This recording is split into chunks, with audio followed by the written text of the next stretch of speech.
오늘 하나님께서 주시는 말씀 읽습니다. 사도행전 6장 8절에서 15절까지입니다.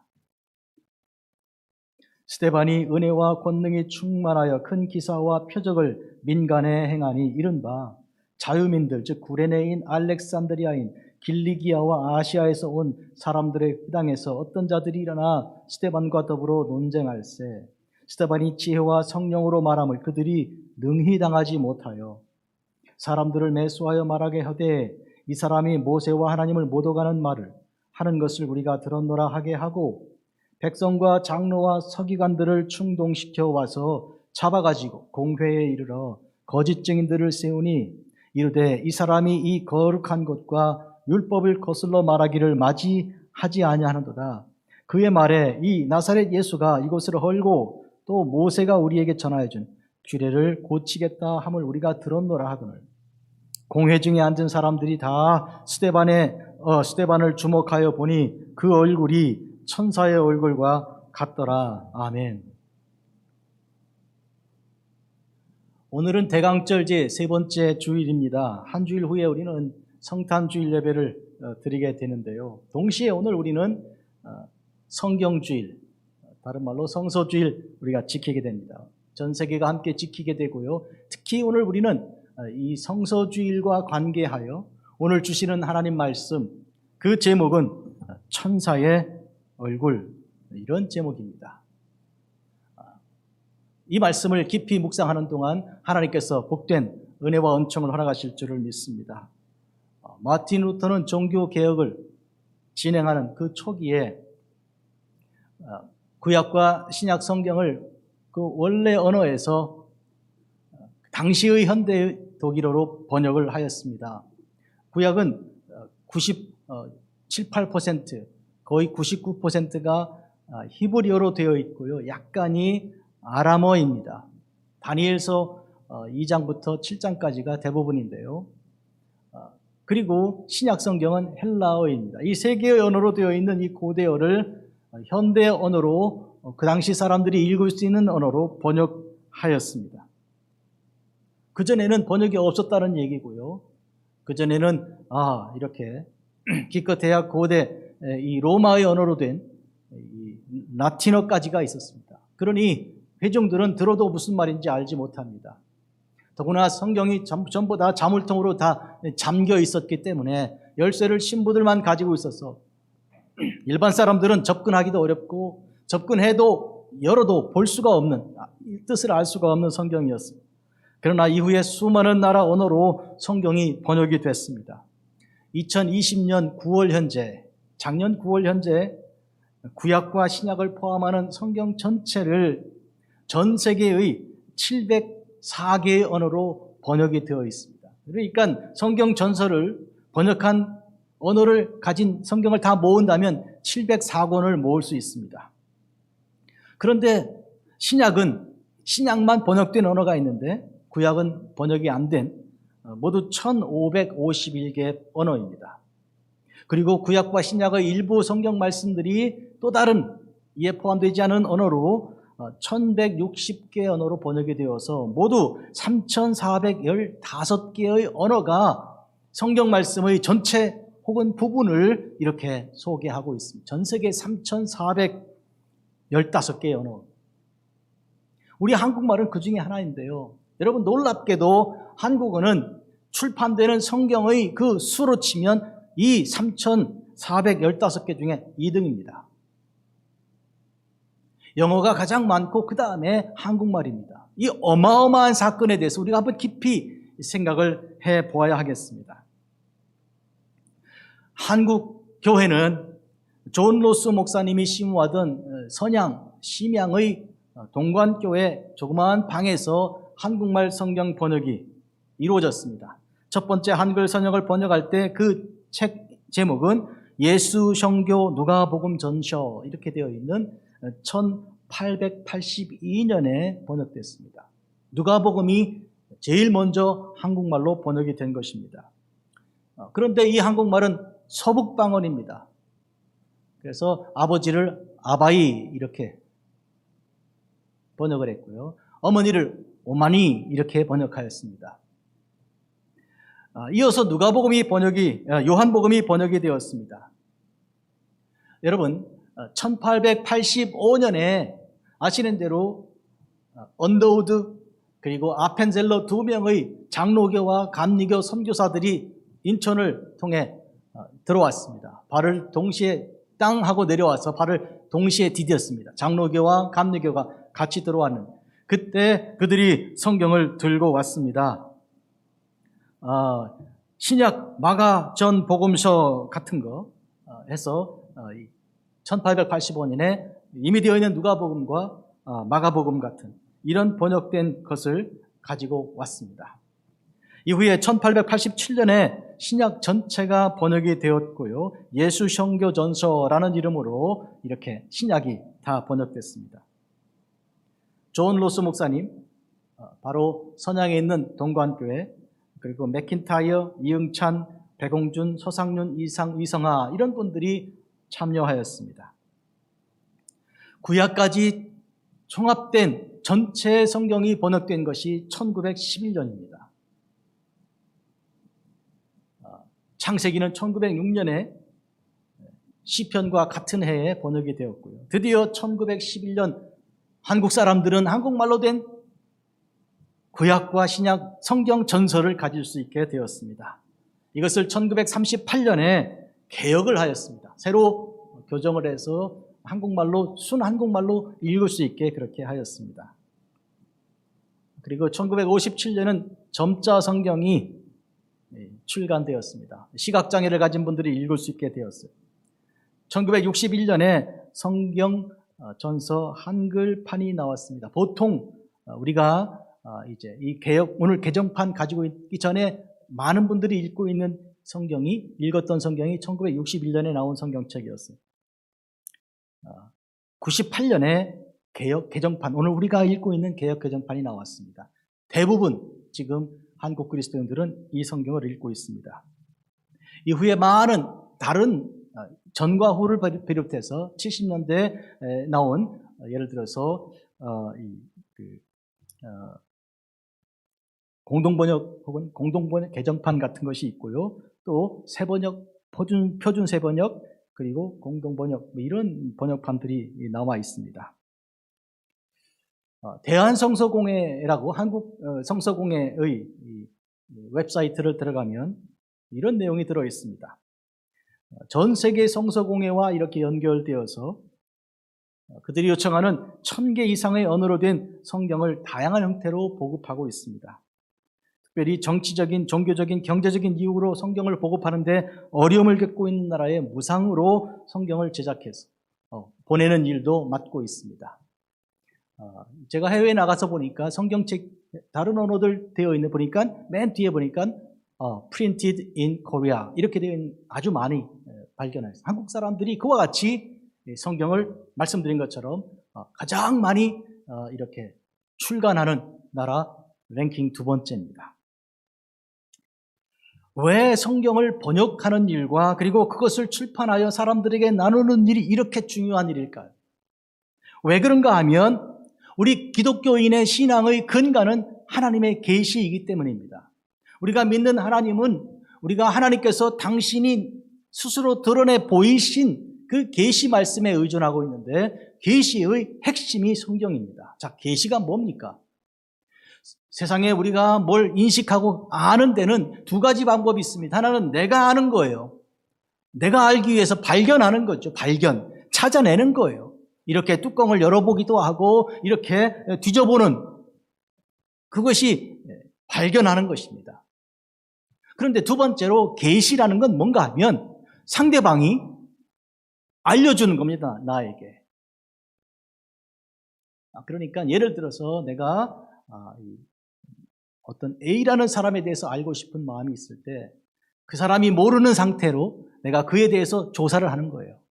그가 학교를 어디 나왔는지 검색하면 대충 나오니까 아니면 그 친구들에게 묻기도 하고 해서 여러 자료들을 종합해서 그를 내가 구성해 아는 것 이것을 발견한다 그러겠습니다. 내가 발견하는 거예요. 그런데 만약 그분이 나에게 저는 제 이름은 누구고요. 저는 이런 사람입니다. 저는 이렇게 했고 저렇게 생각하고 있고 앞으로 내 비전은 뭡니다. 라고 이야기를 해준다면 그것은 계시가 되는 거예요. 그건 내가 발견할 수 있는 게 아니고 본인이 얘기해 주는 거니까 어떤 게 더 훨씬 정확하겠습니까? 본인이 정직하고 진실하다는 근거 아래, 그런 전제 아래 계시가 훨씬 더 정확한 정보가 되는 것이죠. 하나님께서 우리에게 당신이 누군지, 당신이 어떤 계획을 가지고 있는지, 앞으로 어떻게 할 것인지에 대한 말씀을 주시기 전에 우리가 하나님에 대해서 뭘 어떻게 알겠습니까?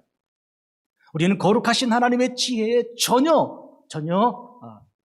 닿을 수도 없기 때문에 우리 지식 가지고는 알 수가 없는 거예요. 천지 만물을 지으신 하나님, 영원전부터 영원까지 계신 하나님을 우리가 어떻게 알겠습니까?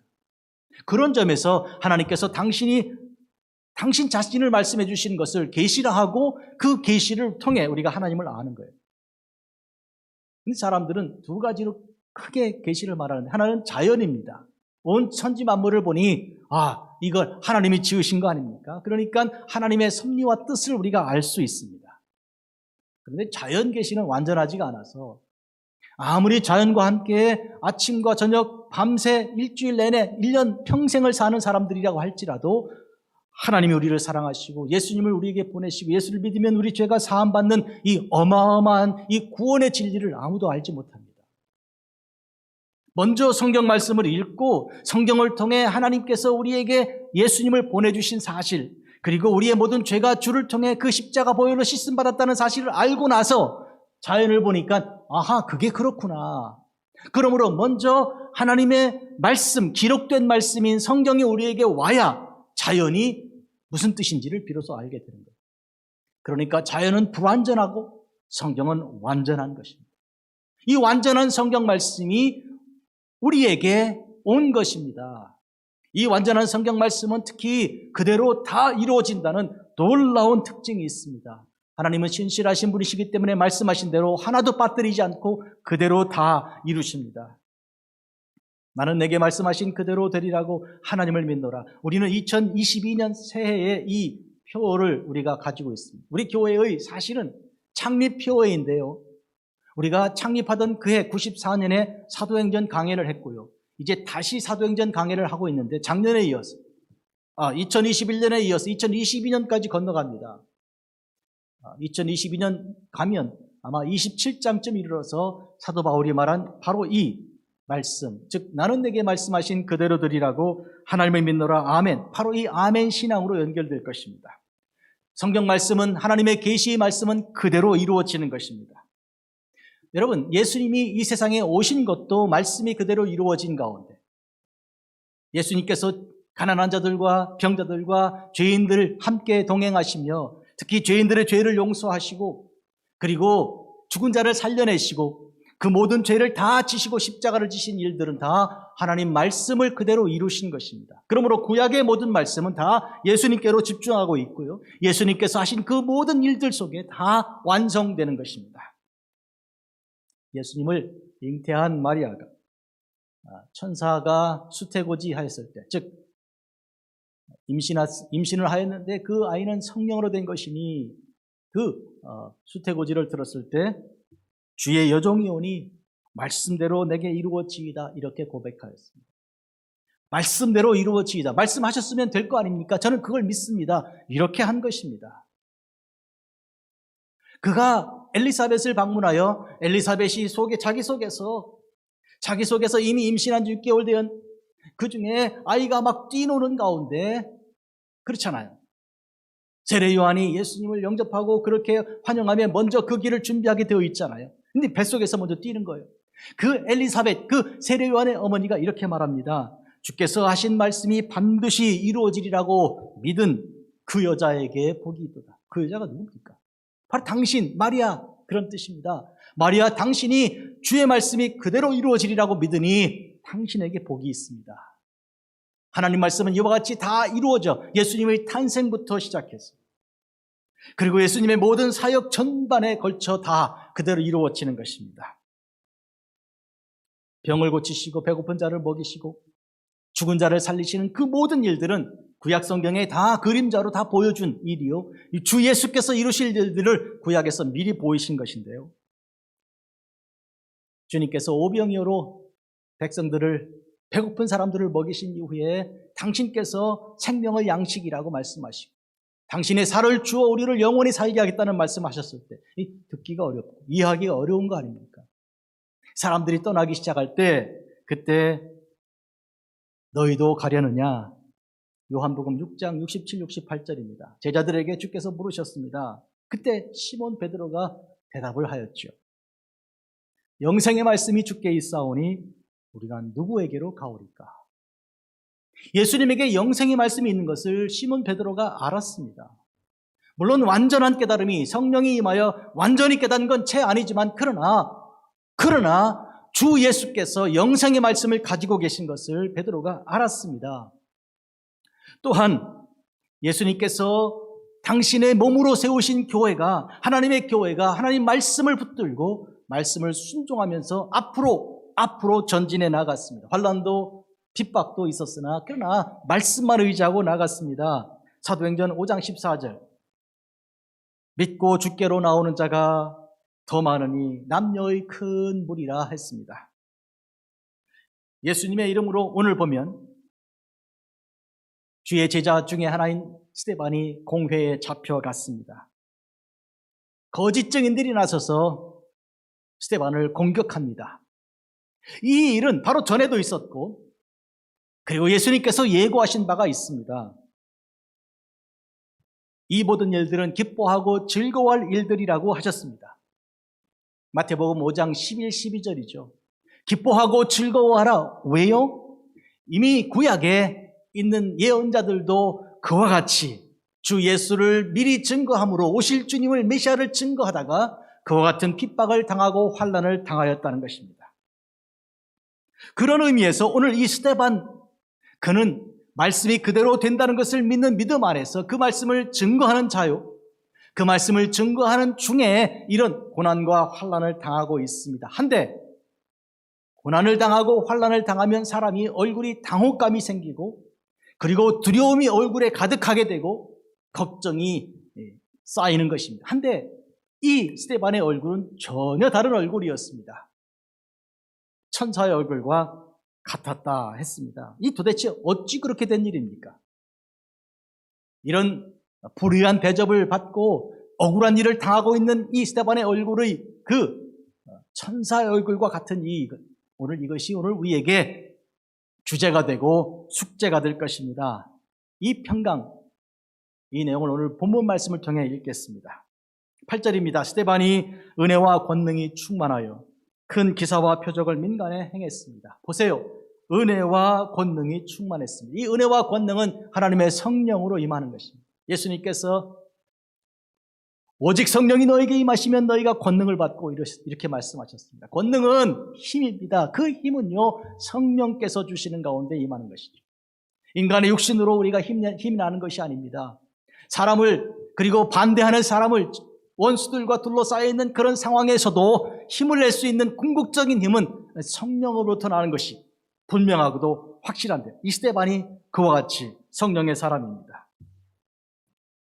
재미있는 것은 7명의 특별한 사역자들이 선출되지 않았습니까? 스데반이 그 중 한 명입니다.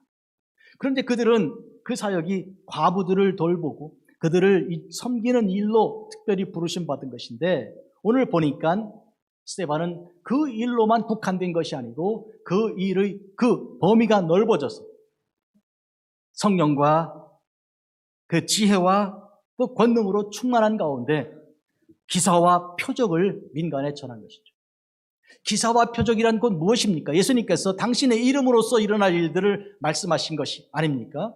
그러므로 예수님의 이름으로 선포하고 일하는 사람들에게 예수님께서 친히 이루시는 일들이 기사와 표적입니다. 우리가 하는 것 아니고 우리 주님께서 그것을 따라 일어나게 하심으로 말미암아 우리가 증거하는 그 말씀을 확증시켜 주시는 것입니다. 예수는 그리스도이십니다. 예수님 당신을 사랑하십니다. 우리가 증거하면 그 사랑의 증거로 표적이 일어나는 것입니다. 그래서 우리가 한 말이 사실인 것을 누가 증거해요? 누가 확증시켜요? 예수님께서 확증시켜 주시는 것입니다. 병이 낫고요. 귀신이 물러가고요. 우리가 새 방언을 말하고요. 무슨 독을 마실지라도 해를 받지 않고 병자에게 손을 얹는 그 일로 인하여 병이 고침받는 그런 표적들 말입니다.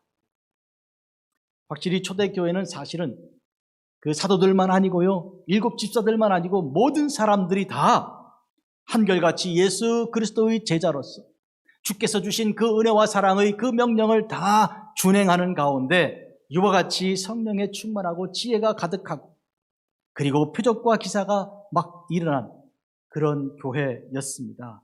오늘 왜 아니겠습니까? 우리 믿는 모든 사람들이 주께서 주신 그 이름을 사용하여 주 예수님의 이름으로 우리가 표적이 일어나는 것을 우리 삶 속에서 매일매일 보고 듣고 발견하게 될 것입니다. 그러므로 우리는 당당하고 담대해야 할 것입니다. 두려워하지 말고 놀라지 말아야 할 것입니다. 그런데 오늘 본문 보니까 자유민들이라는 사람들, 즉 구레네 쪽에서 알렉산드리아 지역에서 길리기아와 아시아 지역, 아프리카 지역과 지금 이 아시아 지역, 이 터키 지역 이런 먼 데서 사람들이 왔는데 자유민들이란 한때는 노예였는데 노예로부터 해방된 사람들을 말합니다. 그들이 와서 예루살렘에 예배드리러 왔다가 회당에서 일어나서 스데반과 논쟁을 시작합니다. 스데반이 예수께서 그리스도이심을 증거하지 않아요? 그리고 하나님의 교회는 예수 그리스도의 몸이라고 그렇게 증거하지 않습니까? 그에 대해서 논쟁을 시작하는데 그들은 스데반을 능히 이기지 못합니다. 왜냐하면 지혜가 있고요, 그리고 성령이 충만하기 때문입니다. 성령이 말하게 하심을 따라 말하는데 인간의 지혜를 가지고 상대하겠습니까? 그래서 능히 당하지 못하였다 했습니다. 그들이 택한 다른 방법이 뭡니까? 사람들을 매수한 것입니다. 돈을 주고 사람들을 산 거예요. 그리고 뭐라고 말하게 했는가 하면 이 사람이 모세와 하나님을 모독하는 것을 우리가 들었다. 도대체 있지도 않은 일을 이 거짓을 말하게 하도록 그렇게 돈을 주고 사람을 산 것이죠. 마치 이세벨이 나봇의 포도원을 빼앗기 위하여 나봇이 하나님과 왕을 저주하였다. 사실이 아닌 것을 그렇게 거짓으로 증인하게 한 그 일이 생각나게 하는 것입니다. 이 거짓은 마귀가 거짓을 가지고 역사합니다. 예수님께서는 하나님의 성령으로 진리를 가지고 진실로 역사하십니다. 그리스도인들은 모두 다 우리는 악을 의지하지 않고 선을 의지합니다. 선은 곧 진실이요 진리입니다. 우리는 결코 거짓과 타협하지 않죠. 거짓으로 이렇게 일을 쉽게 처리하려고 하거나 하는 그런 꾀에 빠지지 않습니다. 이런 점에서 지금 이 악한 자들은 마귀의 앞잡이로서 지금 하나님의 교회를 파괴하려고 하고 있는 것인데요. 백성의 장로와 서기관들이 충동시켜졌습니다. 그리고 그들을 이 스데반을 잡아서 공회에 갔습니다. 자, 공회가 지금 유대인들 중에 가장 높은 기관입니다. 공회는 로마로부터 인정받은 그런 자치기관인데요. 여기 끌려갔으면 예수님께서도 공회에서 재판을 받으시고 그 다음에 거기에서 빌라도에게 간 거 아닙니까? 그러니까 공회, 이 겁나는 자리에 지금 끌려간 것입니다. 예수님께서 이미 말씀하신 바 나로 말미암아 너희를 욕하고 박해하고 거짓으로 너희를 거슬러 모든 악한 말을 할 때는 너에게 복이 있다고 말씀하셨는데 이런 점에서 스데반에게는 지금 큰일 난 것이 아니라 복받을 일이 생긴 것입니다. 왜요? 기뻐하고 즐거울 일이 생긴 것이기 때문입니다. 우리가 살아가는 동안에 우리 같은 미물이 무엇이라고, 우리 같은 인간이 뭐라고 내가 예수님 때문에 고난을 당한다, 이런 핍박을 당한다, 있을 수가 없는 일이죠. 예수 믿는 사람들이 당하는 억울한 일들은 우리를 넘어뜨리려고 하는 그런 계획들 그리고 하는 말들은 거짓말들이고요. 사실이 아닌 것들을 가지고 고통을 줍니다. 그러면 보통은 변호사를 사겠다라든지 아니면 뒤집어서 보여주겠다라고 하든지 이렇게 하여 자기 결백을 주장하려고 할 텐데 그런데 그렇게 하지 않습니다. 예수 믿는 사람들은 그 고난을 그냥 받아들입니다. 왜 그들과 상대하여 진실을 밝히려고 그들과 싸우지 않습니까? 그렇게 하여 그들이 틀렸다는 것을 입증하고 증거를 내놓고 나면 그가 아버지께로 돌아올 길이 막히고요. 그가 부끄럽고 수치 가운데 일생을 살게 될 거 아닙니까? 그를 불쌍히 여기는 마음으로 그를 맞상대하지 않는 것입니다. 그리스도인들의 삶의 방식은 이와 같은 것입니다. 그러니 악을 악으로 대결하는 것이 아니라 선으로 악을 이기는 것입니다. 지금은 불리하고 지금은 억울할지라도 그렇게 그것을 참아 넘기는 것인데 지금 거짓 증인들이 계속 이렇게 나오지 않습니까? 이 사람이 이 거룩한 것과 율법을 거슬러 말하기를 그치지 않았다. 지금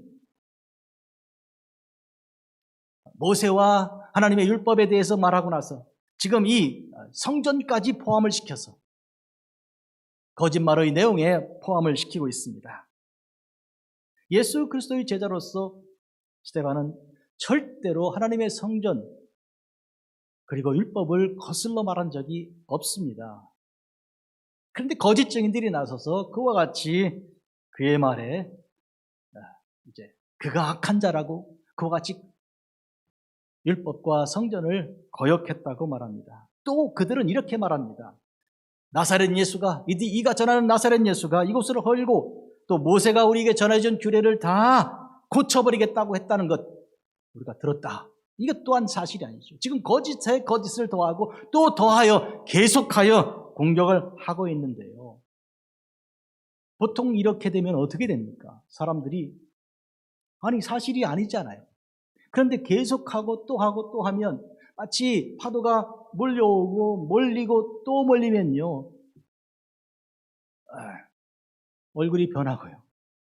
분노가 일어나고요. 그렇잖아요.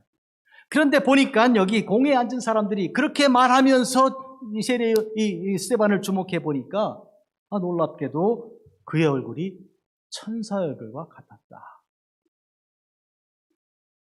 이 도대체 어떻게 된 일입니까? 스데반의 얼굴이 천사의 얼굴과 같았다. 보통은요, 사람들의 말에 영향을 크게 받아요. 처음에는 이렇게 하죠. 예를 들면, 심리학 시간에 제가 대강당에 한 200명 이상 모인 자리에 교수님이 그런 얘기 하더라고요. 한 사람 보고 이렇게 나오라고 그러더니, 한 사람이 일어나서, 너 아픈 것 같아. 이렇게 말하니까, 에이, 무슨 소리냐. 오늘 되게 건강한데. 다 괜찮은데. 농담하지 마라. 두 번째 사람이, 너 아픈 것 같은데. 세 번, 네 번, 7명까지 일어나면요, 얼굴이 창백해지면서 쓰러집니다. 이렇게 되는 거예요. 영향을 받는 거예요. 사람의 말에. 지금 보세요. 거짓 증인들이 일어나서 한 번, 두 번, 세 번 계속 공격하잖아요. 그런데 영향을 받지 않는다. 도대체 이 스데반은 누굽니까? 그 얼굴이 천사와 같이 되었다는데 도대체 이게 무슨 현상입니까? 마가복음 16장 15에서 18절에 예수님께서 내 이름으로 이와 같은 표적이 일어날 것이라고 말씀하셨습니다. 그런 표적이 5가지인데 그 중에 하나, 무슨 독을 마실지라도 해를 받지 아니하며 했습니다. 여러분, 이게 독입니다. 사람들이 우리에게 말하는 이 거짓말이 독이에요. 여러분, 사실이 아니니까 나 무슨 상관이 있냐 하겠는데 이게 계속 오면 이게 사람을 쓰러뜨리는 거예요. 소위 댓글이라는 걸 통해서 읽는 사람들이 읽다가 분노하여서 그냥 자살하는 사람도 많잖아요. 얼마나 악한지 댓글에 차라리 죽어라 그러는 댓글도 있더라고요. 그걸 계속 듣다 보면 그냥 죽고 싶은 거예요. 르완다가 1994년에 100일 동안 100만 명을 서로 죽였는데 이게 각 마을에 스피커가 한 개씩 서 있는 거예요. 우리 한국에 60년대, 70년대 그랬잖아요. 마을마다 라디오는 없고 스피커 하나가 있는 거죠. 고정된 그 채널에서 이렇게 방송이 나오는데 르완다에서 그 스피커에서 바퀴벌레를 죽여라. 라디오 어나운서들이 계속 그 말만 한 거예요. 바퀴벌레를 죽이라고. 그러니까 르완다 전역에서 바퀴벌레를 죽여라. 계속 24시간 그 소리를 듣는다 생각해 보세요. 누가 바퀴벌레냐? 이렇게 되는 건데, 그건 투치다. 이렇게 되는 거예요. 이 투치 종족이 바퀴벌레다. 이렇게 되니까 사람들이 눈이 이렇게 달라지고 해서 있는 대로 그냥 아무거나 들고 사람을 치는데요. 학교 선생님도 아이를 죽였고, 심지어 신부와, 심지어 주일학교 교사들도 아이를 죽이고 그렇게 했어요. 도대체 이런 일들이 일어나게 되는 거는 들으면 이게 영향이 오는 거예요.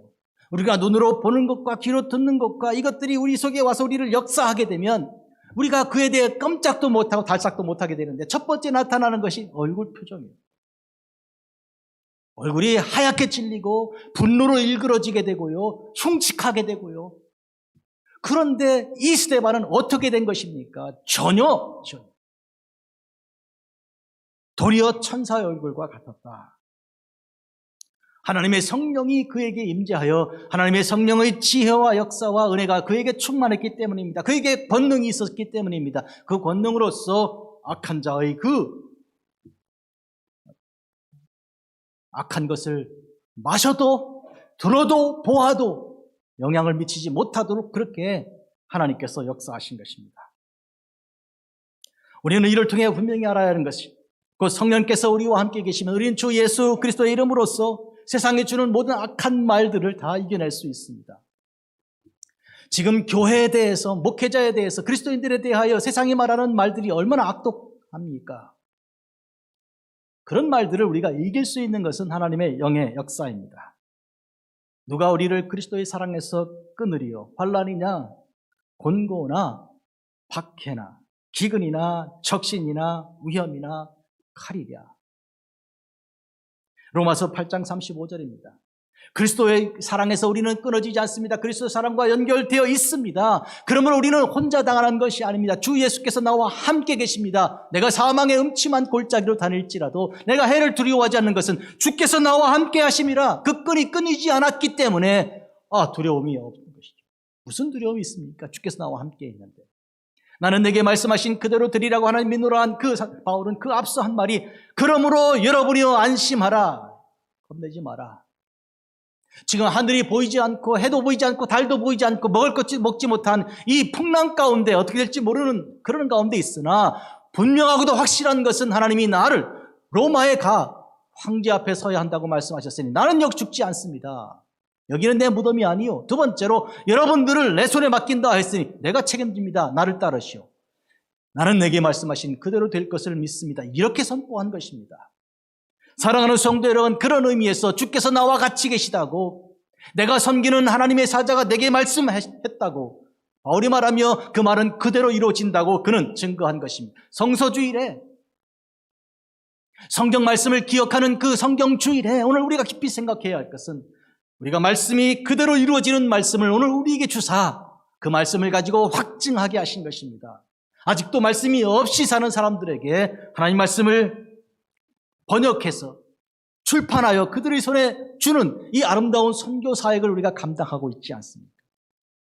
우리 교회 초관신 목사님 통해서 아프리카의 콩고 지역에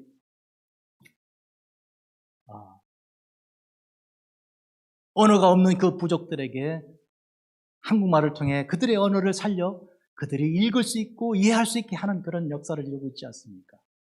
이와 같은 일들을 통해 그들에게 삶을 주장하는 두려움, 공포, 세상에 주는 모든 것들로부터 주께서 주시는 그 담대함과 온전함을 통해 천사의 얼굴과 같이 회복된 그리스도의 자녀로서의 당당함을 가지고 살아가도록 그렇게 돕는 일에 우리가 참여하고 있습니다. 천사는 누굽니까, 여러분? 천사는 하나님께서 주신 사명을 가지고 우리에게 온 하늘로부터 온 영적인 존재입니다. 천사는 하나님께서 주신 메시지 이외에 다른 것 그는 말하지 않습니다. 절대로 다른 말하지 않고요, 주신 말씀만 증거하는 것입니다. 우리나라 옛날에 암행어사 출도요 했는데, 암행어사가 다른 얘기 합니까? 보내신 그 임금님의 명령만 전하는 것이죠. 어사란 뭐예요? 임금님의 사자란 뜻이잖아요. 천사란 뭐예요? 하나님의 사자란 뜻이잖아요. 천사의 얼굴과 같았다 하는 것은 이 스데반이 하나님께로부터 주신 사명을 가지고 그 사명을 증거하는 것 이외에는 아무것도 그가 내는 것이 없다는 그런 뜻입니다. 그는 천사와 같이 하나님 주신 그 말씀을 증거한다는 것이죠. 오늘 이 말씀 후에 바로 다음 장에서 그는 한 장 내내 설교하는 사람이 됩니다. 스데반은 설교로서 사람들에게 일어나서 증거하고 선포하는 것입니다. 돌이 날아와 그의 얼굴을 치고 그의 몸을 깨뜨리고 무너뜨릴 때까지 그는 하나님 말씀을 멈추지 않았습니다. 그리고 숨이 끊어지는 그 순간 주여 저들의 죄를 용서하옵소서. 우리 주님께서 하신 말씀처럼 그는 그렇게 주께 기도하고 자니라 했습니다.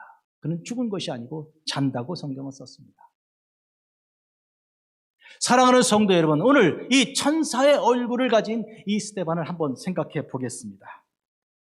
만약에 천사가 달이라면 달에게 빛을 준 그 해는 하나님이십니다.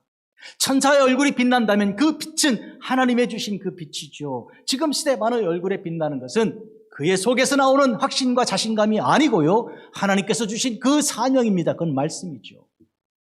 말씀은 빛으로 오셨다고 요한복음 1장에 기록되어 있습니다. 그렇잖아요?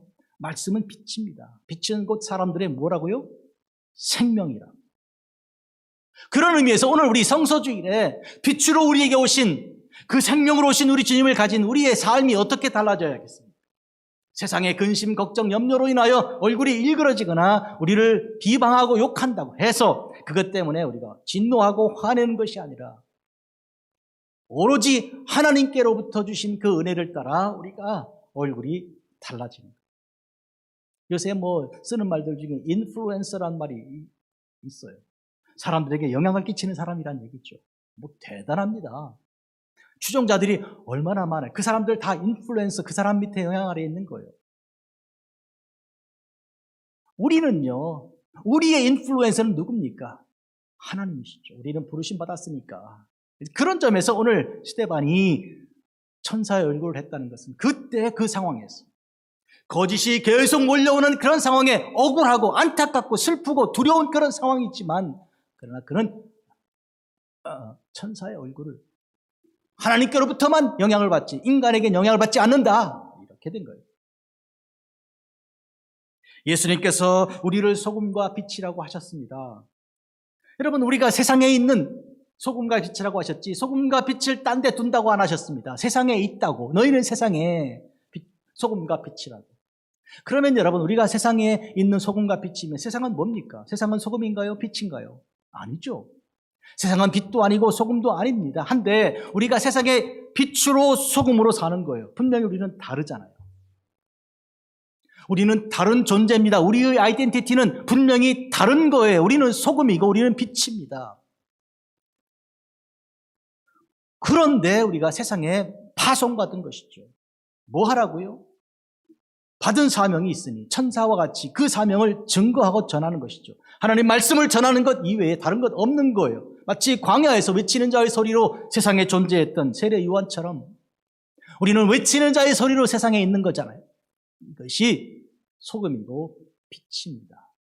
근데 우리가 불편하다 그래서, 세상 사람들과 다른 것이 좀 그렇다 그래서 어울리기 위해서, 다르다는 그 불편함을 견디기 어려워서 똑같아진다면 어떻게 되겠어요? 소금을 잃어버리고 그 맛을 잃어버리고 그 빛을 상실하는 거 아닙니까? 사람들은 그때 우리를 밟아버릴 것입니다. 쓸데가 없으니까. 우리의 존재는 우리가 다르기 때문에, 우리의 다름 때문에 그 다름을 다른 말로 성별이라고 하는 것이죠. 거룩한 구별입니다. 그 거룩한 구별이 우리의 존재 근본입니다. 그런 의미에서 우리는 이 다르다는 것에 대해서 두려워할 것이 없고 또 슬퍼할 것도 없고 염려할 것도 없습니다. 우리는 이 다름이 하늘로부터 오는 사명 때문에 그렇게 된 것이기 때문입니다. 보십시오. 우리는 하나님께로부터 이 세상에 파송받은 것입니다. 그러므로 우리는 이 세상에 살고 있으나 세상 사람들과 같지 않습니다. 로마서 12장 1, 2절. 이 세상에 살면서 이 세상과 함께 어울려 사는 것이 아니라 오직 하나님의 거룩하고 선하시고 온전하신 뜻이 무엇인가 분별하는 가운데 이 세대를 본받지 않는 그 분리된 성별된 삶을 살게 되는 것이죠.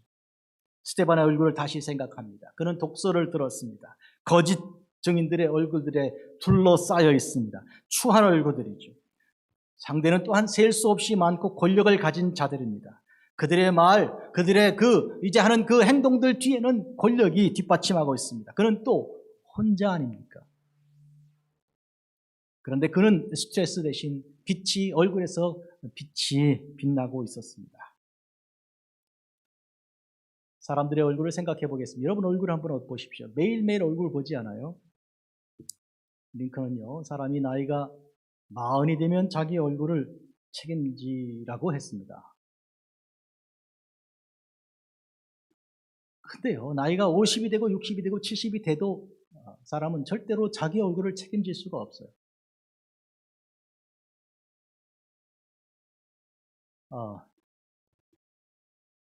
또 다른 각도에서 보면요, 우리는 얼굴에 많이 속습니다. 굉장히 착하게 생겼는데요, 사기꾼이에요. 얌전한데요, 부뚜막에 먼저 올라가는 거예요. 이 도대체 얼굴 가지고는 전혀 판단할 수가 없는 거예요. 이게 인생입니다, 여러분. 그거 모르셨어요, 혹시? 얼굴 보고 이렇게 다 첫인상 가지고 이렇게 다 아직도 그렇게 사세요?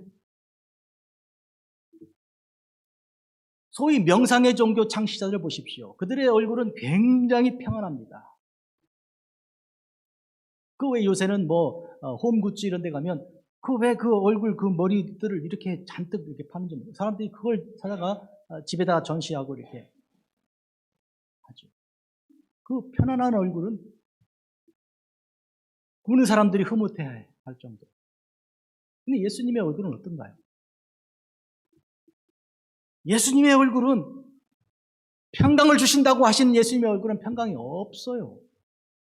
일그러진 얼굴이고 고뇌에 가득 찬 얼굴이고 이 잔을 내게서 옮겨 주시옵소서 하는 그 겟세마네 얼굴이고 십자가 위에서 엘리 엘리 라마 사박다니 하시는 그 얼굴이에요. 여러분 생각해야 합니다. 지금 스데반의 얼굴이 천사의 얼굴과 같았다 그래서 그게 명상 종교의 창시자같이 그냥 하는 달덩이 같은 얼굴이었을 것 같습니까? 아니면 지금 막 거짓으로 들고 치고 달려오는 사람들의 그 죄와 그 속에 들어있는 거짓들을 다 끌어안고 주여 저들을 내게 주셨으니 내가 저들에게 말씀을 증거하여 주의 사랑으로 바꿔야 하겠는데 주여 저들을 불쌍히 여겨 주옵소서 하는 그런 안타까움이 들어있을까요? 그 얼굴에. 천사의 얼굴은 도대체 뭘 말합니까? 아주 환하게 웃는 거는요, 마치 둘 중에 하나입니다. 나는 세상과 관계가 없다고, 나는 신경 안 쓴다고 하거나 거짓으로 위장하거나 둘 중에 하나겠죠. 그런데 예수님의 얼굴이 그러한 것처럼 지금 스데반의 얼굴이 그런 것처럼 오늘 진실로 살아가는 성도들의 그 삶 속에는 이 사람 걱정, 저 사람 염려, 저 사람의 불안 다 내가 맡아 기도하는 땀방울이 핏방울 되도록 기도하는 그런 성도의 모습입니다.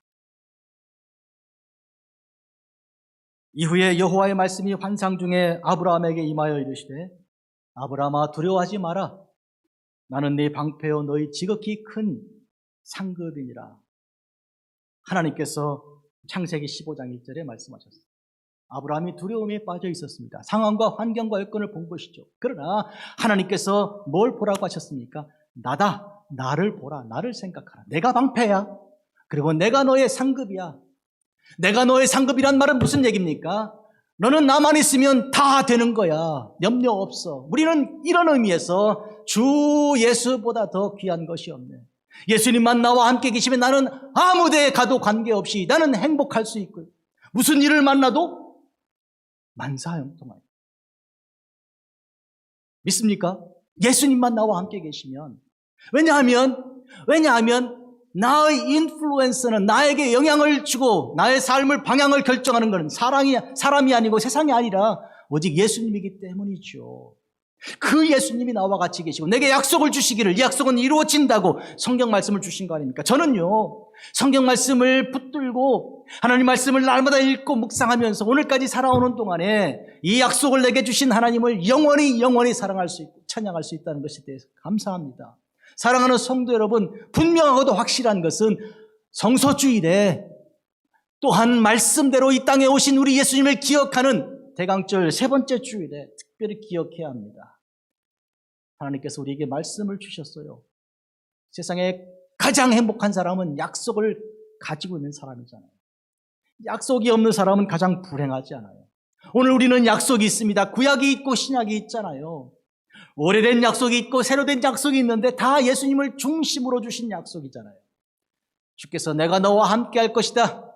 내가 물 가운데 지날지라도 내가 불 가운데 지날지라도 물이 너를 함몰하지 못하고 불이 너를 태우지 못할 것이다. 약속하지 않으셨습니까?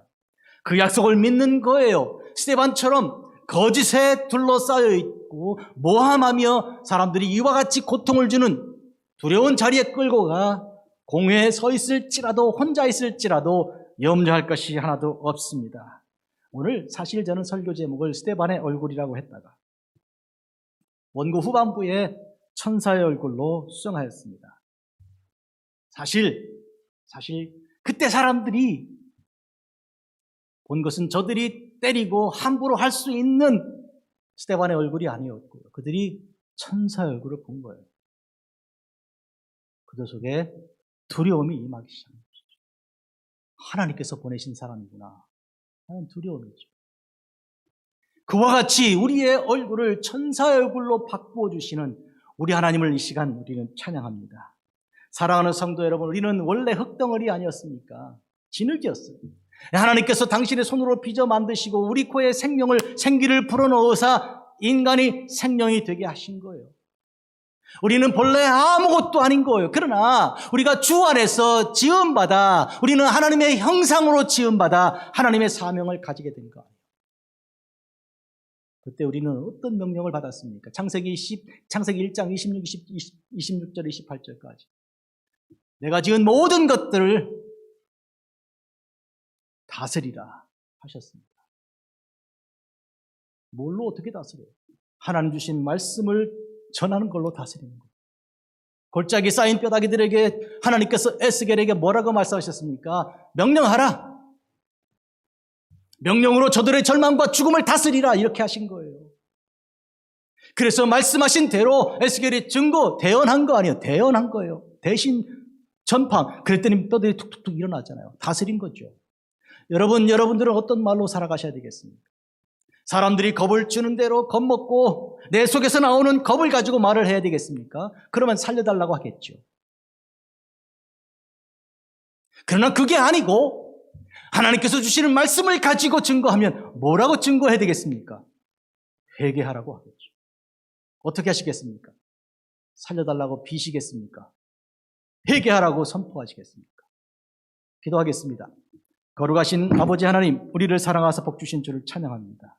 우리 속에 성령께서 함께하사 능력 권능을 주사 사람들로부터 오는 위협에도 불구하고 하나님께로부터 성령께서 주신 그 능력을 가지고 증거하는 하나님의 종들 될 수 있도록 축복하셨습니다. 감사합니다. 이 숨 거두어 가실 때까지 주님 주신 말씀을 대언하는 자로 당당히 살게 하여 주시고 이웃들에게 자녀들에게 듣든지 아니 듣든지 분명하고도 확실하게 예수의 말씀을 전하여 들으라. 듣는 자는 살아난다. 들으라. 증거하는 하나님의 종들 되게 하옵소서. 예수님의 이름으로 기도합니다. 아멘.